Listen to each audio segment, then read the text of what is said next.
We'll hear argument this morning in Case 22-381, Yegiazaryan versus Smagin. Mr. Levy?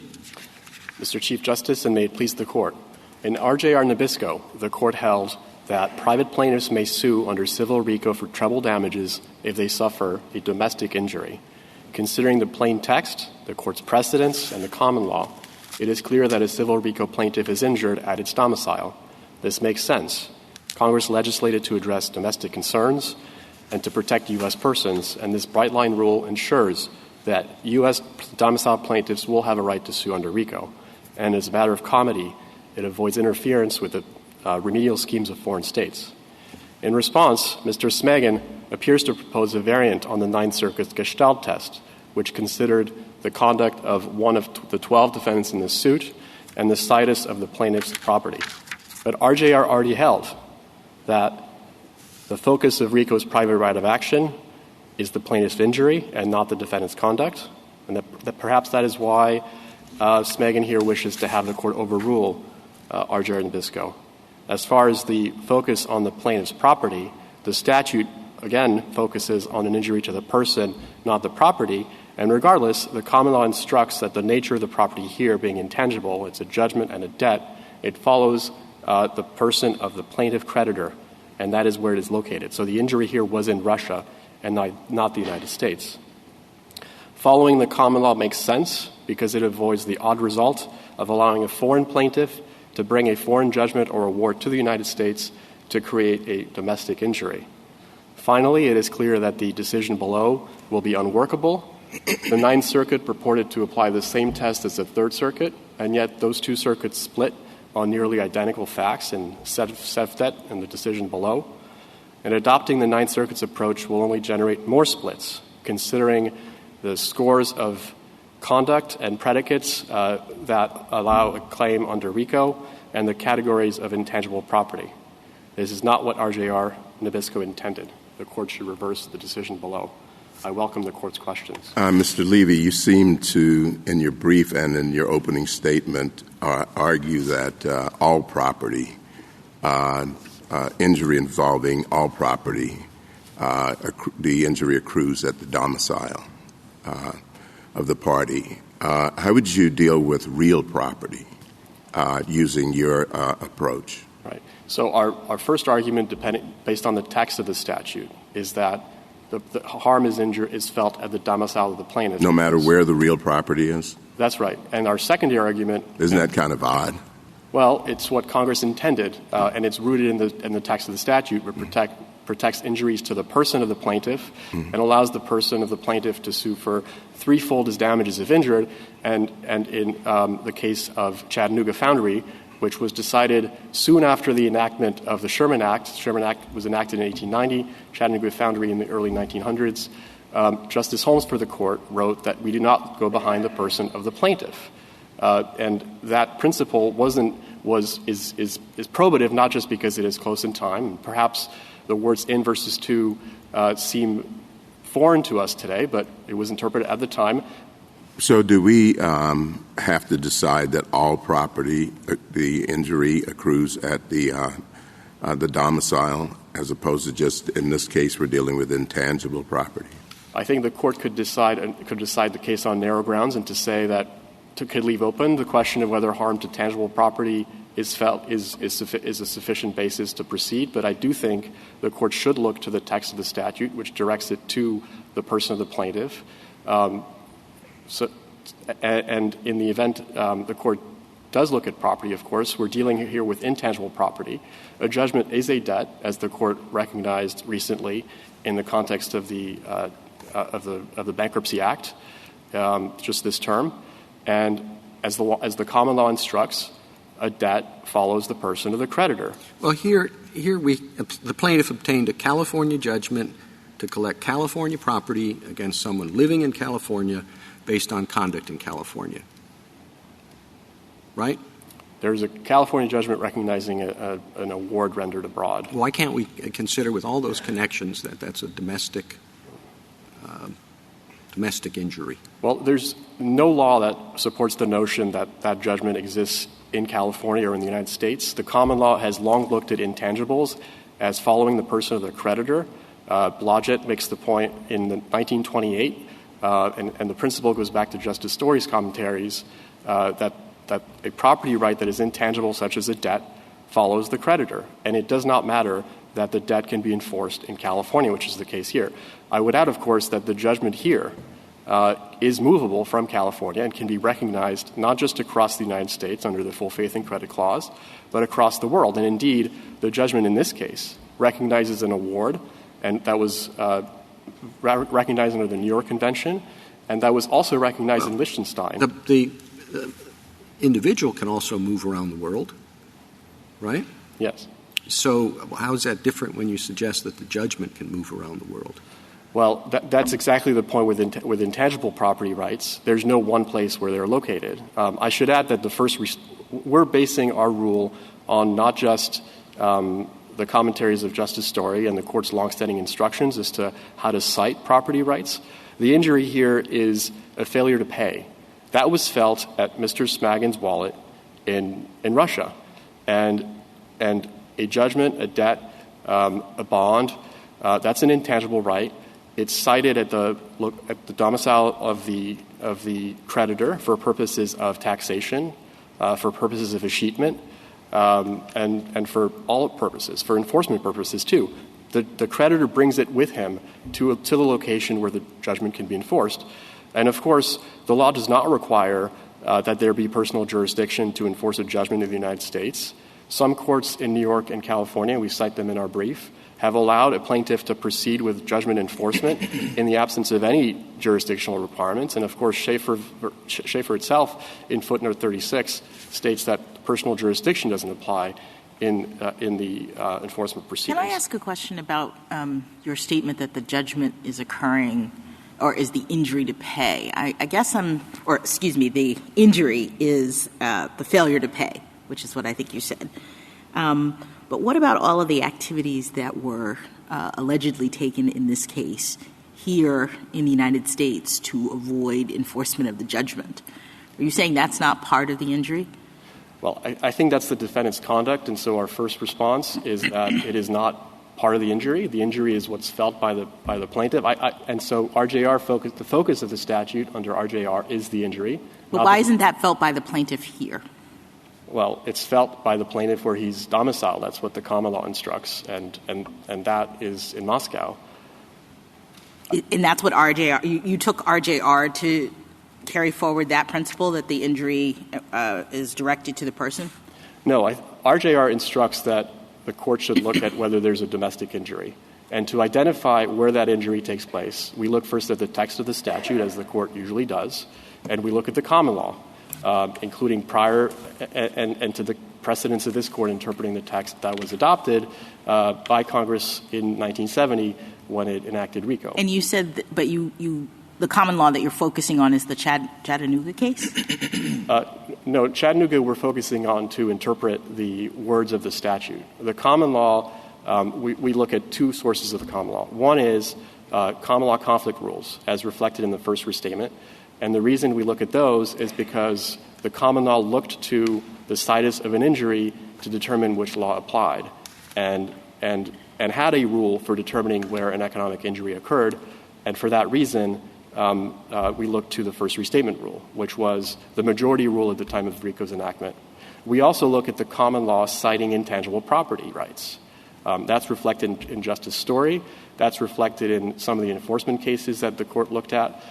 Chicago Rail versus Storm, Harris versus Balk. All right. So Justice Thomas raises the point of what about tangible property rights? So are you prepared to concede that you might have a different outcome with respect to a foreign plaintiff who has both tangible property interests and intangible property interests that are put at risk through racketeering activity?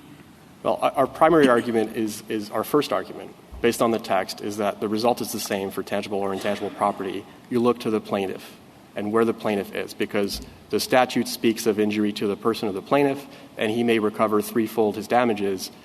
So what about a U.S. plaintiff, a U.S. citizen plaintiff who is residing overseas, but everything related to the property interest, the business interest, the activities, all happen in the United States. Your position is still we have no domestic injury if that person is residing in London, for example. Yes, it depends on the nature of the property right. But I thought you said it didn't. Your first line injury wasn't. It didn't matter what the property right is. Right. Yes, that's okay, right. Our so first argument is it doesn't matter. Your first argument is it doesn't matter. I'm talking about a U.S. Citizen who has business interests here, real estate here, money interests here, and for whatever reason is residing in London at the time the racketeering activity happens, which is here in the United States. Your answer is no domestic injury. If his domicile is London, unless he's undertaking substantial business activities, we allow that may be a possibility. Yes, our primary argument is that there's no domestic injury. When you say primary argument, are you making a first argument and then saying even if we lose on the first argument, we have an alternative argument? That's correct. Our first argument is the injury is to the person and not the property. Okay, and that's our first argument. If we lose on that as to tangible property, you're still arguing as to intangible property. That's the rule. That's right. Okay. Counsel, I have a basic problem, which is, as I was reading your brief and thinking about this case, you keep talking about domestic injury. And I was trying to figure out where you got that from, and I then went back to RJR, of which I wasn't the party, I was recused. And as I see the word domestic injury there, it was shorthand for the second step of the extraterritoriality analysis the court adopted, don't you? I think domestic injury was shorthand for the second step of the two-step inquiry. For the holding at the second step that the focus of the statute is a domestic injury. Exactly. But the court wasn't looking at the plaintiff. It was, and in fact it said and didn't say explicitly that foreigners couldn't sue. What it said was that step 2 determines, and I'm quoting it, whether the case involves a domestic application of the statute by looking to the statute's focus. And the word it uses, if the conduct relevant to the statute's focus occurred in the U.S., then the case involves a permissible domestic application, even if other conduct occurred abroad. So you seem to be thinking that injury is the conduct. I think of injury as the focus of the statute, of what conduct and where was it done that would violate the act. And so that's a big difference for me. And that goes to the Chief's questions and Justice Jackson's question, that here all of the, whether they can prove it or not, different question. But the evasion of the judgment was in California. The claims are that all of the activities to evade the judgment were directed from or took place from California, and that the judgment is of California. So tell me why those aren't the acts that constitute the RICO conspiracy at issue here. Right. So first, at the second step, what matters is the focus of the statute. It doesn't have to be conduct, and I think the court made that clear in Part 4. And the injury is an element of the claim, which is known at common law, and it's felt by the plaintiff. The problem is that we're not talking about whether every element was committed in the United States. If that were the case, then we would have said if any conduct occurred abroad, it would be irrelevant. And we definitely didn't say that. We said some conduct can be abroad, some can be here. What you need is that there's enough here to constitute conduct in the United States. So I'm not sure where you get that every element of the crime has to be done in the United States. If I misspoke, I apologize. No. But so even assuming that there's economic loss felt somewhere else, and that has to be proven, why can't the other elements of RICO occur in the U.S.? Certainly some of the conduct can be here or abroad, and that's Part 3 of Nabisco, which spoke of the substantive reach of RICO. And in Part 4, the court said as a separate matter, there needs to be a domestic injury because that is the focus of the civil RICO provision. and the presumption against extraterritoriality was not overcome. And foreign states. Why isn't? Let me go to one last question. Why isn't a California judgment, held in California? Well, wherever you live, if the judgment is issued in a particular place, why doesn't it belong, like real property? Why doesn't it belong in the U.S.? Well, all the cases speak of a judgment as a debt, and it's held at the domicile and by the plaintiff. And in fact, the first restatement considered locating the judgment at the court issuing it. It's in the drafts, and that was never adopted. Professor Simowitz goes through the history of the first restatement. It was something that was considered. It was not adopted in the first restatement. And we're aware of no case in which a court has said, and they cite none, that the judgment is at the issuing court. That's not the common law rule. I did want to say, although our view is that in RJR, that RJR instructs that the conduct is irrelevant and that it's the injury that matters, we don't accept the premise that everything occurred in the United States or even that it was directed to the United States. If the court looks at paragraph 91 of the joint appendix, it will see that there are a number of allegations that focus on activities abroad, litigation in Nevis, litigation in Liechtenstein, enforcement activities related to the Liechtenstein judgment, efforts to move assets from London to Liechtenstein. I'm going to stop you there because I don't disagree that there's a lot of foreign conduct alleged, and whether any of it is actionable or not in a RICO claim here is not before us. I think what's before us is whether the alleged U.S. conduct was enough under RICO. So thank you, Counsel, can I ask you why you focus so much on the first restatement when the second restatement was adopted before RICO was passed? Yeah. And the second restatement marked kind of a sea change in the way that we think about conflicts of laws, in particular a multi-factor test that's more similar to the one proposed by your friend on the other side. So why should we care about the first restatement? So a few reasons. One, as Beck instructs, the court should look at the common law at the time of RICO's enactment, which here is 1970.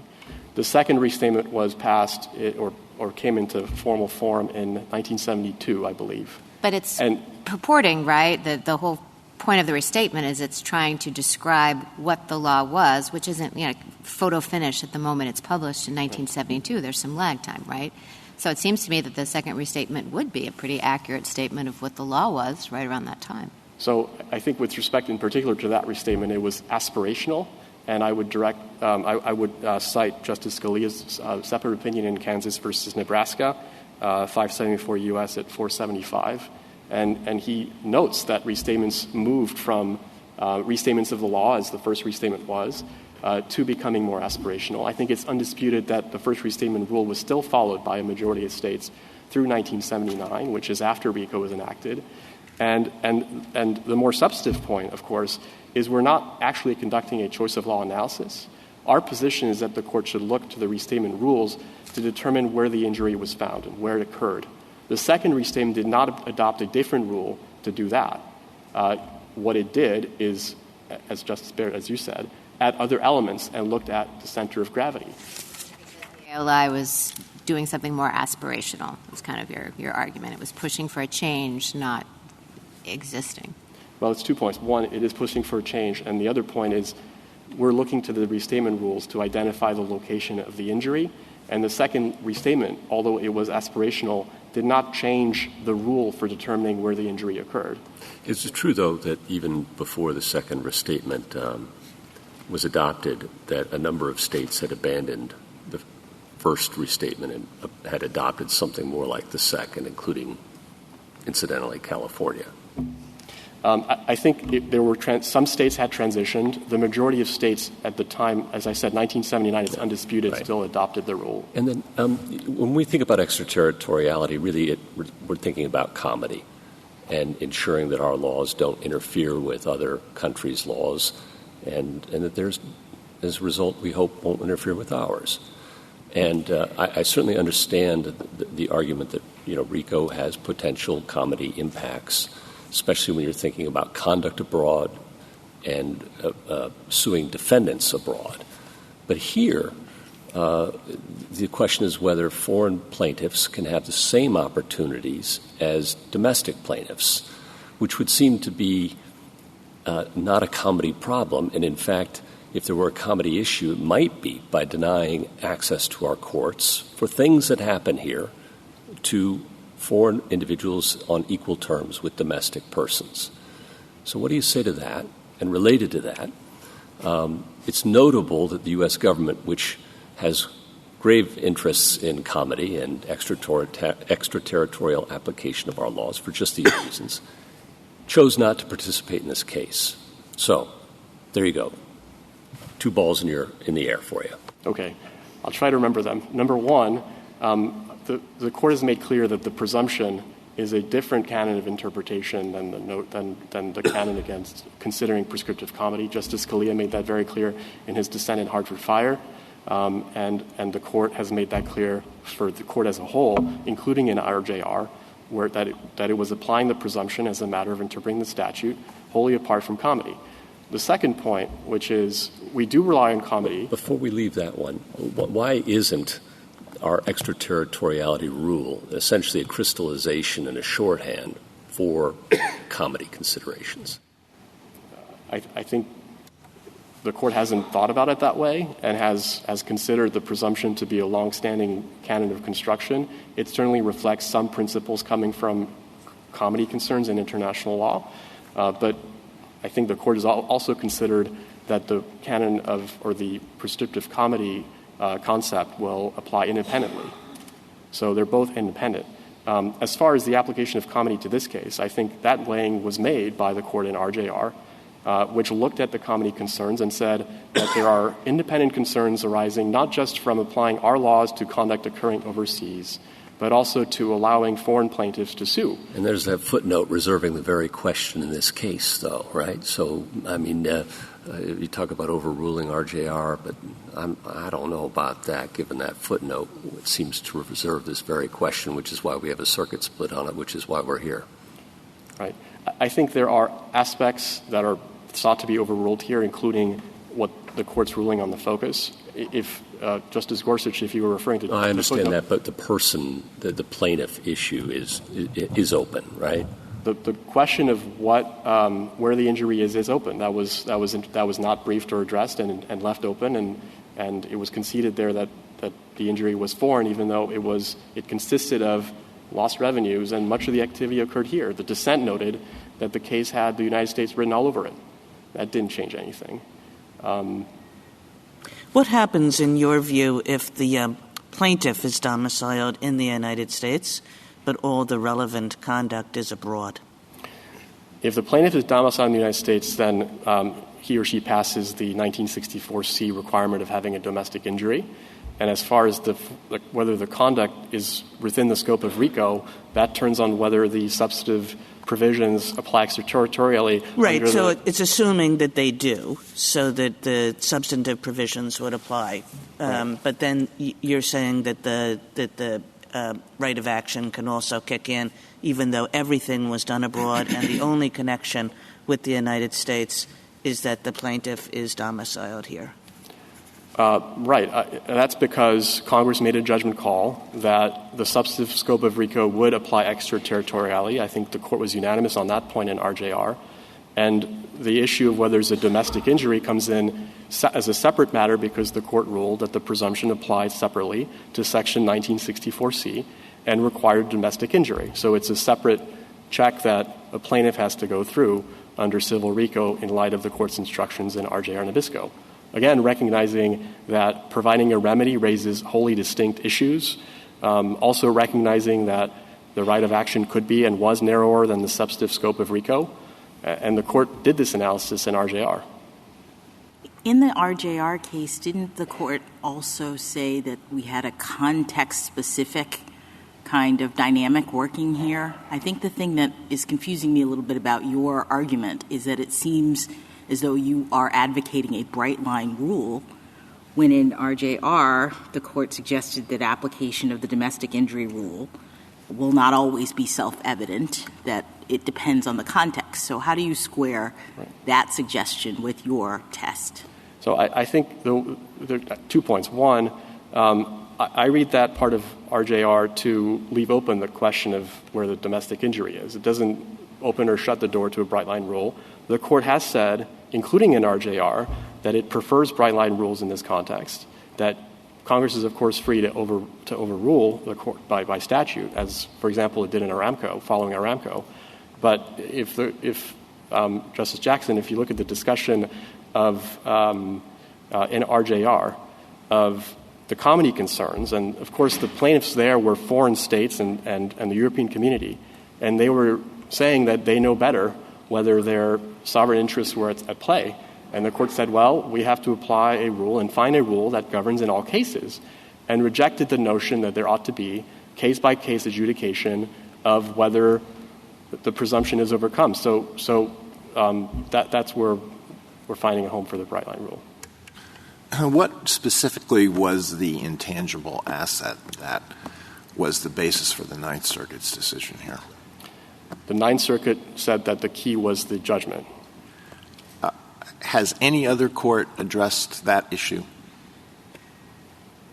Of whether – well, in SEVDET, the Third Circuit looked at basically the same facts. There was a judgment that was unpaid. It was here, and it came out the other way. But I think the other point is adopting a more open-ended approach here will, as I said, lead to a number of circuit splits, considering not just the nature of the conduct and the nature of the injury that may result, if it's accepted that a property interest can be injured in some other way, but also whether a property right is tangible or intangible, which is a question of law. In Bascunia in the Second Circuit, for example, held that funds in a New York account, this is the Second Circuit, were tangible form of property and therefore were there. And this directly contravenes what this Court said in Blodgett, that funds in a bank account create a claim against the bank, which is a shows in action and an intangible. So, and this is just one example. Thank you, counsel. Justice Thomas? So in your argument, then, the debt is the intangible property? The right to payment is the intangible property, which is the debt, yes. Okay. So why not the judgment? Well, the judgment is a debt. But the judgment... The judgment is a debt? I thought the debt was not being paid, so you sought a judgment in the Central District of California. Right. It's hard to distinguish them, of course, because there's a judgment in Liechtenstein which reflects the same award. So I think the judgment, there are a number of debts that are one and the same. But the judgment creates a debt. What was the initial judgment for the debt? Was it in the Central District of California? No, it was initially an arbitral award rendered in London. That was brought to the United States. So that is the debt? That is the initial debt, but the judgment, of course, recognizes it and exists independently and can be brought. So if you have one debt in Liechtenstein and one in the Central District of California, how many debts do you have? Well, you can only collect on those once. Well, so then they both can't be debts. Well, I think the law looks at all of them as debts, but you can only collect on them once. Well, and the initial debt is the award in this case, the arbitral award. That's my point. That the debt is actually the award. And it seems as though what you're talking about, we keep referring to as a judgment, is a way to collect on a debt in the United States. So I don't know how that could be a debt. Right. The common law in the court do say that a judgment itself is a debt. A judgment or the judgment? Well, a judgment, yeah. Justice Alito? Justice Sotomayor? I just am a bit confused about the issue that we're addressing. I think the question presented was, has plaintiff stated a valid RICO claim? Now, assuming, don't panic, but just assuming we believe that they might have with respect to Yegiazaryan, in my mind there's a question about the other defendants, like CMB Monaco, that's not alleged to have done anything directly in the United States. What do we do with that? Is that the subject of a different motion that the respondents have to make in the court below? I think our argument is that you don't look at conduct at all. But if the court looks at conduct, and there's certainly different conduct alleged as to different defendants, here, I think for all of the defendants, including Mr. Yegiazaryan, the primary conduct was outside the United States. I know what your argument is. And then in terms of disposition. Do we have to do, in terms of our disposition, do we just say what we say and let the court sort it out on which defendants belong in this action and which don't? Well, I think if the court announces a rule that is similar to the Ninth Circuit, then it ought to apply to give guidance and to say that there isn't enough conduct here. But alternatively, it would have to remand, I suppose, because there was no defendant by net defendant analysis. Thank you, counsel. Justice Kagan? Justice Kavanaugh? Justice Jackson? I'm sorry. Justice Barrett, I'm jumping ahead. Justice Jackson? No. Thank you, counsel. Mr. Kennedy? Mr. Chief Justice, and may it please the Court. Mr. Smagin states a RICO claim because he alleged injury to his California property from California action that violates RICO. R.J.R. Nabisco teaches us that a domestic injury is one that arises in the United States. This looks at the location of the injurious conduct and the location of the injured property. This case is deeply domestic on both fronts. First, the conduct. The RICO violations occurred in California. The scheme was orchestrated by an international fugitive living in Beverly Hills. Second, the property. This RICO enterprise targets a California judgment against California debtors that confers rights only in California. Petitioners' attempt to escape RICO liability simply because their victim lives abroad should fail for two reasons. First, the text. Section 1964C allows any person injured in their business or property to bring a civil RICO claim. Petitioners ask you to rewrite the statute to apply only to domestic persons. Congress knows how to limit those who can bring a statutory claim to domestic persons, but Congress chose not to do so here. Second, the context. Petitioners' singular focus on the domicile of the plaintiff ignores the genesis of the domestic injury rule. For a civil RICO claim, domestic injury is step 2 of the extraterritoriality analysis. This is conduct focused. A conduct focus allows the U.S. court to address U.S. conduct by U.S. defendants targeting U.S. property. Petitioner's rule, on the other hand, would allow a U.S. court to regulate purely foreign conduct just because the plaintiff happened to live in the U.S. This regulation of purely foreign conduct is exactly what the presumption against extraterritoriality seeks to prevent. Congress did not bar the courtroom to foreign RICO plaintiffs, and this court should not do so either. The opinion below should be affirmed, and I welcome the court's questions. What is the property here? You heard my question to your friend on the other side. Is it the judgment in the Central District of California, or is it the arbitral award? And if it is the judgment in California, why isn't it also the $90 million judgment in Liechtenstein? Thank you, Your Honor. The property here is the California judgment issued by the U.S. District Court for the Central District of California. The reason it is not the additional London award or an additional judgment in a different country is twofold. One, the California judgment confers rights only in California, issued by a California court. Two, the California judgment was issued after the original act. The RICO claim is based entirely on acts that occurred after the arbitration award was issued. Completely different actions, completely different liability we're seeking here. We're not going back to anything that happened before the award, and we're not doing anything that led to the original award. It is a little bit odd, though, isn't it, Mr. Kennedy, that this whole, yes, there's a California judgment and alleged acts taken to avoid that judgment, but all of that is derivative on a dispute that was fundamentally foreign in nature between foreign parties involving foreign conduct, have initially adjudicated in another foreign country. So the fact that this has migrated, if you will, to the United States, comes about only with respect to enforcing the first judgment. You're correct, Your Honor, that the original arbitration award was the genesis came from a foreign dispute.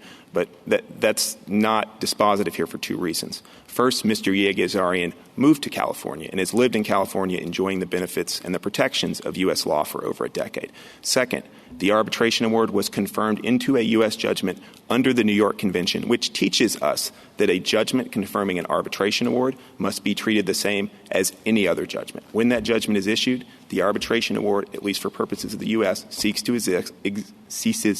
to exist in a new U.S. judgment. And so suppose there was no other conduct in the United States of the kind that you have alleged, that the only U.S. connection is the, let's say, California judgment itself. Whatever steps taken to avoid that judgment, suppose they were all overseas as well. Would you still have a claim?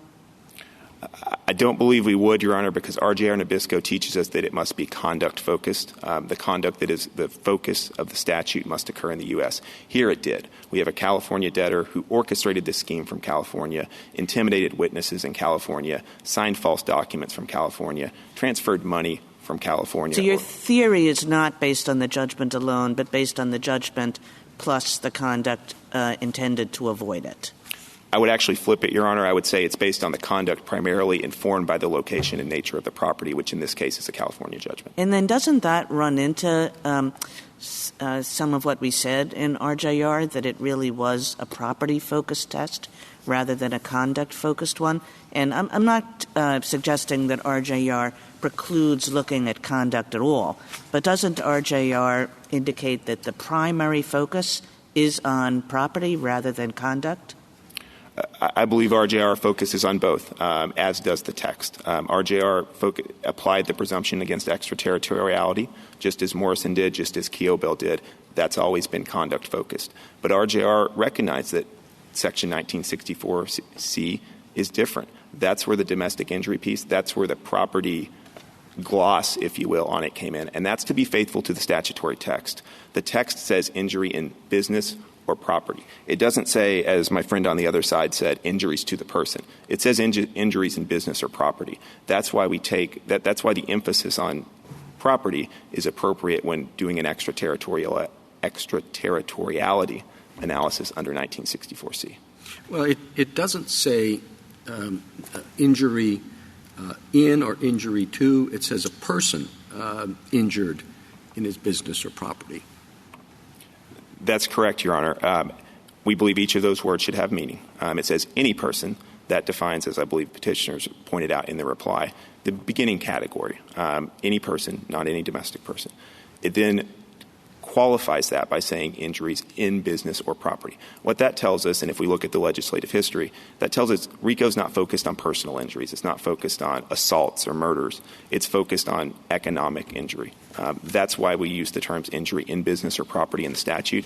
And again, ignoring those terms and looking only, at a level of abstraction only to the plaintiff and where they diminish their overall wealth, it writes those two terms, business or property, out of the statute. The petitioner draws a distinction between injury to property and injury in property. What do you say to that? Yes, Your Honor. That distinction came from the Chattanooga case. Right. Do you agree? Do you want us to read in property to mean to property? I don't, Your Honor. I don't think that there may be a distinction. Chattanooga found a distinction in the context of the specific Tennessee state statute of limitations, which used the phrase injury to property along with conversion and distinction. Essentially, it found in that case that statute of limitations was looking at a narrower type of injury. That distinction, if it is one, doesn't matter here. We're talking about injury suffered in property, injury to property, however you want to phrase it. Again, the Chattanooga case didn't look at where injuries were felt. It didn't look at the nature of injury. It only looked at a state statute. Could you say succinctly what legal test you would like us to adopt? Absolutely. A domestic injury is one that arises in the United States. One that focuses primarily on the location of the conduct that is the statute's focus. It is informed by the location of the property injured. That is the exact same test that was set forth in RJR Nabisco when looking at extraterritoriality, and it's the test this Court has used consistently, Kiobel, Nestle, going back to Morrison, looking at the statute that is the... So conduct is the main thing. Conduct is the main thing, just as it's always been in presumption against extraterritoriality cases. Conduct that is the focus of the statute. Some relevant conduct in the U.S. is enough, even if there is additional foreign conduct. So if there was conduct without the judgment, would you still win? In our case, we believe there is sufficient domestic conduct that would allow that would establish domestic injury and allow the presumption against extraterritoriality to be overcome for this claim. Where would the domestic injury be in that scenario? Well, it would depend on what the property is, Your Honor. You can't divorce injury. If there's no California judgment, was Justice Alito's question, so where would the domestic injury be there? The injury would be primarily where the injurious acts occur. You can't divorce the acts causing injury from injury itself. And again, that's what the presumption against extraterritoriality has always done. It's looked at the location of the relevant conduct. That's the statute's focus. So in that scenario, without taking into account what the property was, the injury would occur in California where the conduct happened. Your friend has emphasized that there's conduct all over the world, conduct in London, conduct in Liechtenstein. What is it about in your presentation that makes the conduct in California any stronger than the conduct in London, Liechtenstein, other places? At least two things, Your Honor. First and primarily, the architect, the centerpiece, the organizer of this RICO scheme is in California. Second, while there is some foreign conduct, RJR Nabisco recognizes can be appropriate, the heart of it, the core, the nerve center, the key acts of the RICO enterprise are in California. Again, intimidating a California witnesses, signing false documents, submitting them to a California court. Mr. Yegiazaryan is in contempt of the California court today and for the last 2 years. For some of these same actions that are part of the RICO scheme, these are centered in California. In today's world, often conduct has, effects overseas or has a full circle. But each one of these actions began in California, may or may not have had a secondary component abroad, but came back full circle to California because that any foreign conduct was then used again by Mr. Yegiazaryan in California to submit false documents to the U.S. court and otherwise avoid his... Would you agree that your test is harder to apply than your friend's? It might make more sense, but it sounds a lot harder to apply. I do agree that a test that is context-specific, as RJR recognized, is slightly harder to apply than a bright-line test. But our cases tell us that, and history tells us that, while bright-line rules may be desirable, they're not desirable when they violate precedent or the statute's text. And the bright line here does that. It also leads to absurd results, as was discussed with my friend, where a U.S. citizen living abroad may not be able to sue for a purely U.S. action. So while bright-line rules are easier, this court has been doing and other lower courts have been doing extraterritoriality analysis with a similar test that looks at conduct for decades now. And we have confidence that the courts can do it. Your argument is, in part, that the California judgment constitutes a property interest that is separate from the debt that was incurred as a result of the original fraud. That's correct, Your Honor. Well, then, and would you agree with Mr. Levy that you couldn't collect on the judgment in Liechtenstein and then turn around and try to collect on the judgment in California? I do agree that we cannot recover the same sums twice. Because of this RICO scheme, we haven't recovered any of these sums. The whole reason this judgment, this debt, if you will, if you want to call it that, remains intangible, is because of this very RICO scheme. And yes, there are separate property rights that have came from the same debt. But doesn't it seem strange that you're collecting on the debt in Liechtenstein extinguishes the property interest in California that you're relying on? If you can only collect on this once. Your Honor, because of this scheme, we haven't been able to collect on it at all. No, I understand, but I interpret your maybe I'm not. I don't understand this aspect of your argument to say, as I as I said at the beginning, that the California judgment is a separate property interest, and that's a property interest in California. But if that would be extinguished by collecting on the debt in Liechtenstein, doesn't that seem odd? I don't believe so, Your Honor. Property interest can come and go. More importantly, the fact that parallel collection efforts can be undertaken, that was Congress's decision when adopting the New York Convention, and not just Congress. Of course, countries all over the world have adopted that. And that envisions parallel enforcement proceedings, for example, in Liechtenstein and the U.S. What if you were chasing the petitioner around the world, trying to collect in various places, and you got judgments all over the place? Those are all separate property interests. They are, Your Honor, and in that situation, that's kind of what we're doing here. We've been trying to chase this money anywhere we can find it. This RICO scheme has prevented it. That's why it's so important to look at the conduct. And this conduct here occurred in California. That gives us more certainty. What do you do about the common law rule and the difference between the first restatement and the second restatement, which your colleague on the other side discussed? Sure. First of all, we don't think that conflict of law principles are, really applicable to where you cite or how you analyze domestic injury, given the long history of the presumption against extraterritoriality. Second, this issue of the timing of the first versus the second restatement, that was addressed at page 14 of our amicus brief. And the second restatement was actually approved in 1969. It didn't come into effect until 1971. Well, what about the idea, and we've seen this with other restatements, as Justice Scalia pointed out, and you read some of them, they're not describing the law as it is, but the law as some people think it should be. Sure.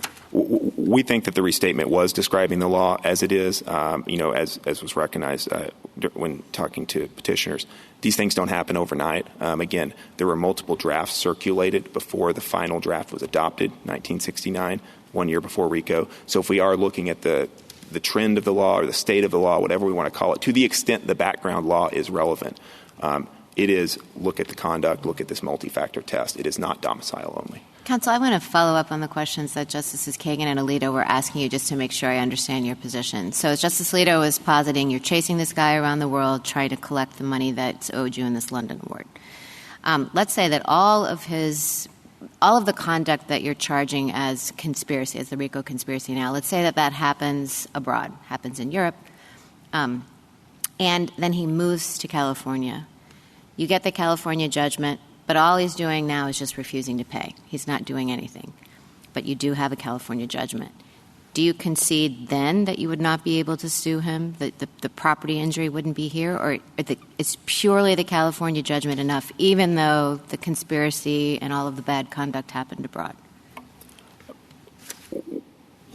California conduct is necessary to overcome the presumption against extraterritoriality. California conduct is present here. In the scenario you posed, where the only California link is the California judgment, of course, that's not this case. Right, but answer the hypo. So the judgment itself is not enough. Then it would be odd, right? You could just go anywhere, get a judgment, and say, now I can sue. But you're agreeing with me. You're conceding the judgment would not be enough if all the conduct happened abroad. I do agree, Your Honor, that the conduct is primary, the location of the judgment is secondary. So in your hypothetical, the judgment would not be enough. Thank you. And you connect that up to the text of the statute, how again? I connect it twofold. One, to the text of the statute, which refers to business or property. That's why we have to look at the property. But two, to the presumption against extraterritoriality. That's a long line of cases, again, going back to Morrison, through RJR Nabisco, that tells us conduct is the primary focus. So it's our precedent versus plus our statute that tells us to look at conduct first. But in this specific circumstance... Well, it sounds like you have a better argument from precedent than from statutory text, right? The statutory text just says property. It's our precedent that suggests that we generally look to conduct. You are correct, Your Honor. The statutory text does not say injury. Well, excuse me, it does say injury. The statutory text does not say domestic injury. It does not say conduct. So you have to look at the two together. From our precedent, we get conduct. From our statute, which tells us how to apply that precedent in this specific situation, we get property. And then there's the question that the most relevant precedent is RJR, which seems to walk away from that conduct focus. I don't know that it did, Your Honor. I think it just didn't get there. In that case, it was stipulated that all the conduct and all the effects and all the injury was foreign. That case was purely foreign conduct. As we know, footnote 12 of RJR left open the question of if a foreign plaintiff can bring a RICO claim. We think today's the day to answer that question. RJR did reaffirm that the court must look at conduct that is the statute's focus. For Section 1964C, the conduct that is the statute's focus is the conduct causing the injury, again, informed by the property that was injured. I think you said in response to Justice Barrett that injury, just the judgment alone, injury to the property alone in California would not be enough. That's correct, Your Honor. And then I guess to follow up on Justice Kagan's point, I don't really see how that squares with the text of the statute. And I guess you're just bringing in our precedent to put a gloss on that. But if the injury to the property is what the text talks about, and you're saying the injury to the property is not enough, I don't know what you have. But I guess you're drawing strands from precedent. Well, Your Honor, if we're going to look at just the statutory text, it doesn't say anything about domestic injury as well. It just says injury. So in that hypothetical, there would be injury. It would just be abroad. And if we're looking only at the statute without any interpretive help from the precedent, then we don't have the domestic injury issue. But when you bring in the domestic injury requirement from precedent, you also have to look at where that came from and the concerns it was attempting to address. Is it because the injury you're talking about is the interference with the execution of the judgment? So in Justice Barrett's hypothetical where you just have a judgment and the person is just not paying, maybe there isn't really an injury to the property in the way the statute reads, because the property is the judgment and the person is just not paying, but they're not doing anything to the judgment, whereas the allegation here suggests that there are all kinds of conduct that was set up and orchestrated, and it's the racketeering conduct to injure or interfere with the execution of the judgment in an affirmative way.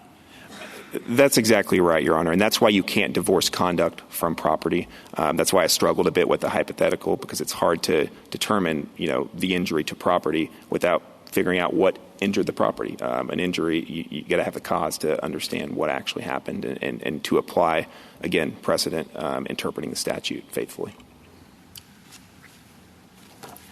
Could you comment on the comedy question that was posed to Mr. Levy? But in doing that, let's change the facts and assume that both the plaintiff and the defendant here are British, so that presumably the debt could be collected in Britain. What would be the comedy implications there of allowing this to take, allowing a RICO claim of this sort to go ahead in the United States? Well, Your Honor, I want to make sure I understand your hypothetical. I think you said both parties are British in the hypothetical, but if the conduct still occurred in the United States, we don't believe there is comedy issues. Comedy looks at issues, addresses regulation of foreign conduct, very similar to what the presumption of extraterritoriality does. So long as U.S. law is regulating U.S. conduct, we don't believe there is comedy issues, regardless of the citizenship of the parties.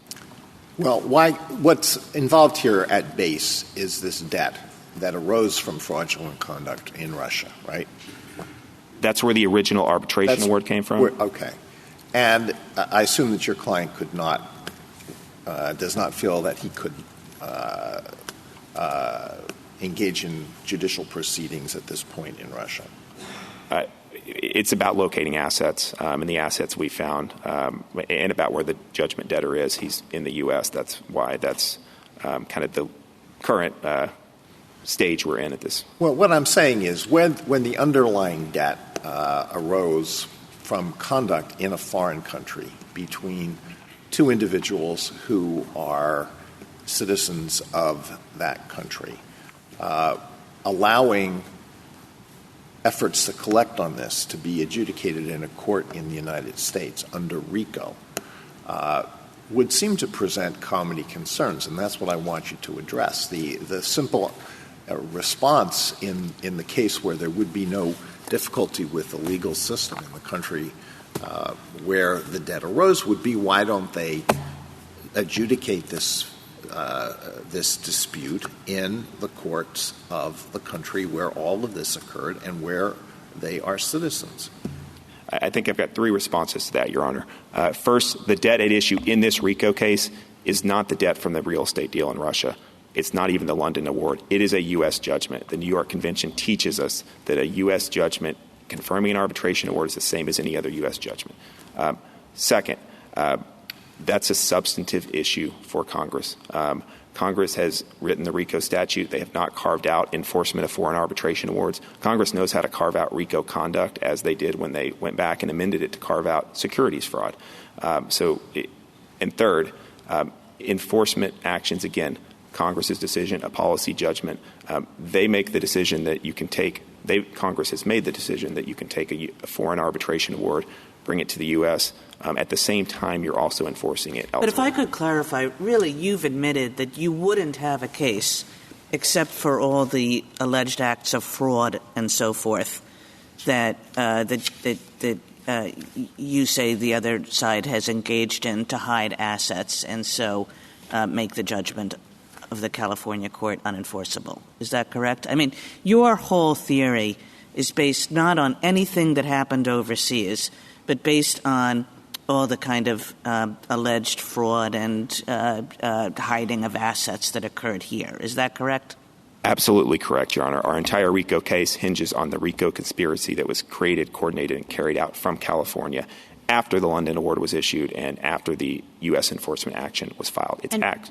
Well, and for that reason, Justice Alito was asking about the relationship between the London Award and the money that you are entitled to because of the arbitration abroad versus the California judgment and whether you could double collect. But you probably can get treble damages distinct from, I assume that would be your answer, because Justice Kagan just asked you about the conduct that was here. That's a distinct RICO claim. The illegal shenanigans and fraud that happened in California to hide assets. So I assume your answer would be that you have a cause of action for which you can get treble damages that's unrelated to whatever underlying debt you're owed from the arbitration, or am I not following? I think I agree, Your Honor. There is a RICO claim that is based on separate and independent action that came after the arbitration award was issued. The question of damages, that's a substantive issue, a merits issue, we're at the standing stage. Additionally, we've heard some policy arguments that treble damages shouldn't be available in a case like this. Again, Congress can carve enforcement actions out of RICO if it wishes to do so. But we're talking about distinct acts that occurred after entry of the arbitration. And that's my question about the distinctness of this as opposed to the award that you received in London. It's getting at different conduct, different things, different injuries. Absolutely right. And as to the damages piece, it's not as simple as I get 3 times my judgment. I've got to, just like any other RICO case, prove proximate causation, prove a damages theory. But again, that's an issue that the courts will sort through upon remand. That's not a threshold standing issue, which is what we're here today for. Well, do you think that the availability of treble damages under RICO is an answer to the comedy concern that might be expressed, or do you think it is a basis for the comedy concern that might be expressed? That has been something that's been prominently cited, if my memory serves me correctly, in other cases where foreign nations have filed briefs here in extraterritoriality cases and have said our legal system provides just compensation for just relief for the conduct that occurred within our borders that is alleged here. And it violates principles of comedy to allow that to be adjudicated under the U.S. legal system, which is very unlike that of most other countries in the world in allowing such a thing as treble damages under a statute like the RICO statute. I agree with you that the U.S. legal system and RICO treble damages are unique, Justice Alito. One, I would say there has been no foreign amicus briefs here, as in the other extraterritoriality cases. Two, that is because we're not talking about foreign conduct here. We're talking about domestic conduct. And three, that's why I don't think we get to the prescriptive comedy issue, because we're talking about stuff that happened in the U.S. We're not regulating conduct in foreign countries. We are regulating U.S. conduct. And again, this gets us back to why it's so important to focus on conduct, because it avoids comedy concerns. It avoids, regulating foreign conduct. Mr. Smagin is the victim of a RICO enterprise led by an international fugitive living in Beverly Hills. That criminal created, coordinated, and carried out his scheme from California instead of a Russian prison. He was held in contempt of the U.S. court 2 years ago for some of these same RICO violations here, and he remains in contempt today. He's shown a complete disdain for the U.S. the U.S. justice system and the judgment it issued. And his RICO enterprise has protected him from the consequences of that action. As we've talked about, domestic injury focuses on the relevant conduct informed by the location of the relevant property. Mr. Smagin states a RICO claim because he alleged injury to his California judgment from California property. We believe the opinion below should be affirmed. Thank you, counsel. Justice Thomas? Justice Alito? Justice Sotomayor? Ms. Kagan? Ms. Barrett? Justice Kavanaugh? Justice Barrett? Justice Jackson? Thank you, counsel. Mr. Levy, rebuttal? Thank you. My friends agree that RICO covers economic injury alone, and they have to. The text of the statute so says. It's been interpreted in that way starting from Chattanooga Foundry, the time the Sherman Act was enacted, and again through cases such as Ryder, which relied on Chattanooga Foundry to interpret the antitrust laws in 1979 and an agency holding. There's also no dispute that the first restatement rule would cite the injury at the plaintiff's domicile in the event of an economic injury. That is the end of the analysis. It's a bright-eyed rule. It's not perfect. But Epigram, RJR, and other precedents of this Court instruct that it is preferred in this context, and Congress is, of course, free to revise it, as it did in Aramco, where the Court excluded a U.S. citizen from abroad from invoking Title VII, and Congress thereafter went back and said what it wanted to happen, which it hadn't clearly said before. My friends repeatedly say that the focus here is conduct. RJR said that it was the injury. This is not a new concept. We cite the great Alabama case from 1898, an Alabama decision, interpreting an Alabama state statute. And it says that in that case concerned a negligent conduct that occurred in Alabama and an injury in Tennessee. And it said that read into the statute is a presumption that the statute covers only injuries in Alabama. And for injuries in Mississippi, you have to look to the state law of Mississippi. The injury here occurred at the domicile of the plaintiff. There's a reference to, of course, the judgment and where the judgment is located. There is a U.S. judgment. It does not only exist in California. It can be brought elsewhere in the United States. It can be brought and recognized across the world. There's a 20-year limitation period for recognizing judgments and for enforcing them. They have rights to enforce that judgment. But it can be brought everywhere in the world and replicated, and that is the issue. And that is why the common law cites it at the place of the creditor, not the debtor. It is enforceable everywhere by the creditor. It can be sold and brought to auction elsewhere. And in Texas versus New Jersey, the court was focusing on citing debts for purposes of escheatment, rejected a multi-factor test that was proposed by one of the parties based on jurisdictional precedent, rejected the notion that it should look to the domicile of the debtor because that would have the odd result of turning a liability into looking at where a liability exists to cite the asset. What we're talking about here is citing the asset. The judgment is enforceable everywhere, and indeed, it is currently sought to be enforced in Liechtenstein, where there are enforcement proceedings. There's a proceeding in Monaco and related to the assets that are at the bank to determine the lawful owner of the assets. None of this is the basis for a RICO claim. None of this provides a basis for a foreign plaintiff with a foreign judgment to create an injury here by seeking to have it recognized here. Thank you, counsel. The case is submitted.